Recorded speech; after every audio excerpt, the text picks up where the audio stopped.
All welcome back to my channel. ಇವತ್ತಿನ video ಅಂತೂ ನಿಮಗೆ ತುಂಬಾ ಇಷ್ಟ ಆಗುತ್ತೆ. ಹೌದು, ಸಮ್ಮರ್ಗಂತೂ ಇದು ಸ್ಪೆಷಲ್ ಕೇಕ್ ಅಂತಲೇ ಹೇಳ್ಬೋದು.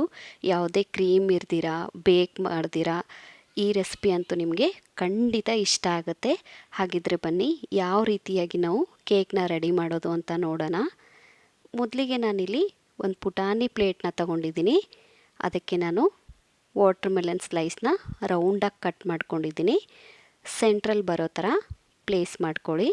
ಹಾಗೆಯೇ ಚಿಕ್ಕದಾಗಿ ಕಟ್ ಮಾಡಿರುವಂಥ ವಾಟರ್ ಮೆಲನ್ನ ತಿರ್ಗಾ ನಾನು ಮಿಡಲಲ್ಲಿ ಪ್ಲೇಸ್ ಮಾಡ್ಕೊತಾ ಇದ್ದೀನಿ. ಇವಾಗ ನಾವು ಇದಕ್ಕೆ ಇನ್ನೂ ಸ್ವಲ್ಪ ಅಟ್ರಾಕ್ಟಿವ್ ಆಗಿ ಕಾಣಿಸೋಕ್ಕೆ ಒಂದು 2 ಮಿಂಟ್ ಎಲೆನ ತಗೊಂಡಿದ್ದೀನಿ. ಇದನ್ನು ಕೂಡ ನೀವು ವಾಟರ್ ಮೆಲನ್ಗೆ ಮಿಡಲ್ ಬರೋ ಥರನೇ ಎರಡೂ ಬದಿಗೆ ನೀಟಾಗಿ ಪ್ಲೇಸ್ ಮಾಡ್ಕೊಳ್ಳಿ. ಹಾಗೆಯೇ ಮಿಡಲಲ್ಲಿ ನಾನು ಪೊಮೊಗ್ರೆನೇಟ್ನ ಬಳಸ್ತಾ ಇದ್ದೀನಿ.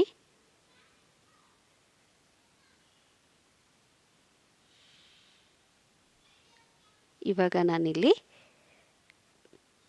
ಬಿಡಿಸಿರುವಂತಹ ಪೊಮೊಗ್ರೆನೇಟ್ನ ಈ ಪ್ಲೇಟ್ ಸುತ್ತ ಹಾಕ್ತಾ ಹೋಗ್ತೀನಿ.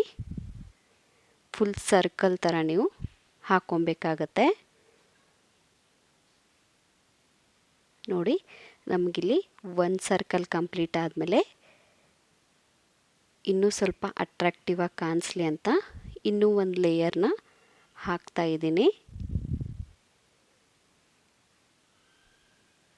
ನಂತರ ನಾನಿಲ್ಲಿ ಆರೆಂಜ್ನ ಬಳಸ್ತಾ ಇದ್ದೀನಿ. ಅದನ್ನು ಕೂಡ ಹಾಫ್ ಮೂನ್ ಥರ ಕಟ್ ಮಾಡಿಕೊಂಡು ತಿರ್ಗಾ ನಾವು ಸರ್ಕಲ್ನ ರೌಂಡಾಗಿ ಪೊಮೊಗ್ರೆನೇಟು ಪ್ಲೇಸ್ ಮಾಡ್ತಾ ಹೋಗಬೇಕಾಗತ್ತೆ. ಈ ಥರ ನಮಗೆ ಸರ್ಕಲ್ನ ಕ್ರಿಯೇಟ್ ಮಾಡ್ಕೊಳ್ಳಿ. ಹಾಗೆಯೇ ನಾನಿಲ್ಲಿ ಮೇಲ್ಗಡೆ ಭಾಗಕ್ಕೆ ತಿರ್ಗಾ ನಾನು 2 ಮಿಂಟ್ನ ಬಳಸ್ತಾ ಇದ್ದೀನಿ. ನಂತರ ಮಿಡಲಲ್ಲಿ ಒಂದು 2 ಪೊಮೊಗ್ರೆನೇಟ್ನ ಸೇರಿಸ್ಕೊತಾ ಇದ್ದೀನಿ. ಹಾಗೆಯೇ ನಾನಿಲ್ಲಿ ಒಂದು ಪುಟಾಣಿ ಅಂಬ್ರೆಲನ ರೆಡಿ ಮಾಡಿದ್ದೀನಿ. ಅದನ್ನು ಕೂಡ ನಾನಿಲ್ಲಿ ಸೈಡಲ್ಲಿ ಪ್ಲೇಸ್ ಮಾಡ್ಕೊತಿದ್ದೀನಿ. ನೀವು ಬೇಕಾದರೆ ಮಿಡಲಲ್ಲಿ ನಿಮ್ಗೆ ಯಾವ ಪ್ಲೇಸಲ್ಲಿ ಬೇಕೋ ಆ ಪ್ಲೇಸಲ್ಲಿ ನೀವು ಈ ಥರ ಇಟ್ಕೊಬೋದು.